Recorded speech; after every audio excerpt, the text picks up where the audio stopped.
Bonjour à tous. Alors je suis à la fois très contente, très heureuse d'être ici, de faire cette conférence, parce que le mind mapping a vraiment changé ma vie et j'ai vraiment à cœur de le partager. Et en même temps, je ne vous cache pas, très stressée, parce que ce n'est pas un exercice que j'ai l'habitude de faire devant autant de monde. Donc, merci beaucoup à vous tous d'être là. Ce que je vous propose, on a une petite heure ensemble. Donc, ce que je vous propose, c'est de me présenter rapidement et de vous expliquer comment je suis arrivée au mind mapping, pour vous expliquer en fait ma démarche, ma façon d'aborder cet outil. On va voir bien évidemment qu'est-ce que le mind mapping et aussi, surtout, comment il peut être un outil puissant dans les apprentissages et aussi comme outil de développement personnel. Je vous ai amené quelques exemples de mind mapping, un premier là, et on va faire dessous, je garde encore secret, une petite expérience ensemble pour que vous puissiez vraiment vous rendre un peu plus compte de ce que c'est cet outil. Et à la fin, on va se garder un petit temps de questions-réponses. Voilà. Donc, juste pour savoir comme ça, est-ce que, je sais que vous êtes très très nombreux, est-ce que déjà, il y en a qui connaissent le mind mapping? Est-ce que vous pouvez juste lever la main pour savoir que j'ai un... Super.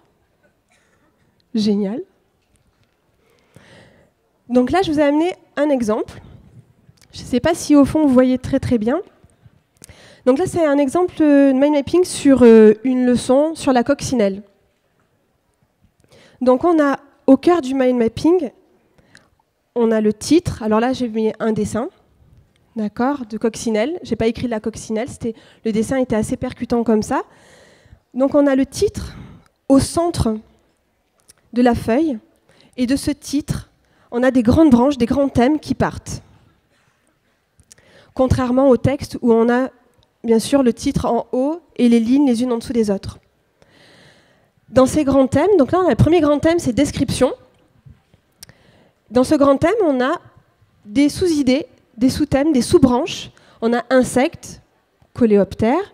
On a la sous-branche physique où il y a 3 petites sous-branches, antennes, élytres et ailes. Et dans la 3e sous-branche, on a vie entre 2 et 3 ans. Petite précision, le mind mapping, ça se lit, le sens universel de lecture, c'est en haut à droite, dans le sens des aiguilles d'une montre. Donc là, ce qu'on peut voir, c'est que la branche, en fait, elle crée un lien visuel entre les mots. On sait que directement d'un seul coup d'œil que le mot description par la branche bleue est lié directement à la branche insecte, par exemple. Ce qui permet d'avoir du coup l'information très rapidement, de savoir quelles idées est liée avec quelle autre. C'est OK, vous me suivez? Super. Qu'est-ce que je voulais vous dire d'autre? Donc je ne vous ai pas dit, mais je ne sais pas si vous savez ce que veut dire le mot mind mapping. Ça peut paraître un peu complexe pour certains. Donc mind, c'est le cerveau, et mapping, c'est la carte. Donc mind mapping, c'est la carte du cerveau qui réfléchit. OK? Ce que je vous propose, voilà, c'est comme ça, on sait de quoi on parle, parce que pas tout le monde en a déjà vu. Et au moins, alors, je ne parle pas dans le vide. Par exemple, vous ne voyez peut-être pas ce que je viens de dire. Donc, à tout moment, si vous voulez vous déplacer discrètement pour venir voir, ça ne me pose aucun problème. Je préfère ça. Au moins, vous suivez avec nous ce qui se passe.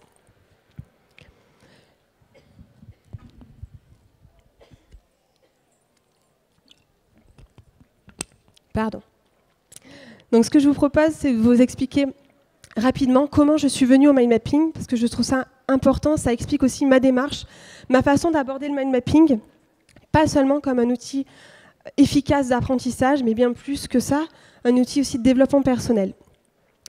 Alors j'ai eu, donc je suis coach de vie et je suis aussi formatrice donc en carte mentale, en mind mapping et aussi en développement personnel. Et j'ai eu la chance, il y a, je crois maintenant 18 ans, de rencontrer ce super outil. Quand je faisais mes études d'art, j'ai fait un bac+5 en art plastique et la première année est quand même très très difficile.